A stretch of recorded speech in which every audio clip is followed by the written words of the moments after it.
পূরণ হচ্ছে বগুড়াবাসীকে দেয়া প্রধানমন্ত্রী তারেক রহমানের আরেকটি প্রতিশ্রুতি। এবার আর অভ্যন্তরীণ রুটে নয়, জেলায় স্থাপিত হচ্ছে আন্তর্জাতিক মানের বিমানবন্দর। পাশাপাশি গড়ে তোলা হচ্ছে উত্তরাঞ্চলের প্রথম বিমান ঘাঁটি ও অত্যাধুনিক ফ্লাইং একাডেমি।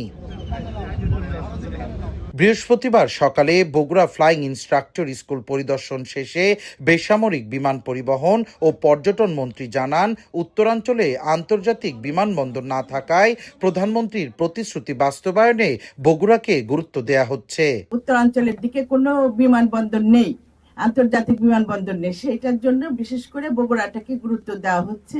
আন্তর্জাতিক বিমানবন্দরের পাশাপাশি আমরা যেটা এখন পরিকল্পনা নিয়েছি যে আমরা একটা ফ্লাইং একাডেমিটা চালাবো।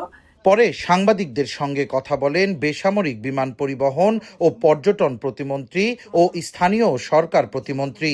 তারা বলেন, বগুড়ায় আন্তর্জাতিক বিমান ওঠানামার পাশাপাশি কার্গো বিমান উড্ডয়নের মধ্য দিয়ে এ অঞ্চলের কৃষিপণ্য রপ্তানির নতুন দিক উন্মোচিত হবে। আমরা চাই যে খুবই তাড়াতাড়ি এই কাজটি শুরু করার জন্য আমরা কোনো লেংদি প্রসেসে যাব না, যেহেতু এখানে ফ্লাইং ইনস্টিটিউট হচ্ছে একটা বিমান বাহিনীর উত্তরাঞ্চলের জন্য প্রথম ঘাঁটি হিসেবে এটা রূপান্তরিত হলো। এটি আন্তর্জাতিক মানের বিমানবন্দর হচ্ছে, যেখানে কার্গো ফ্যাসিলিটি থাকবে এবং রানওয়ে 10,500 ফিট হচ্ছে।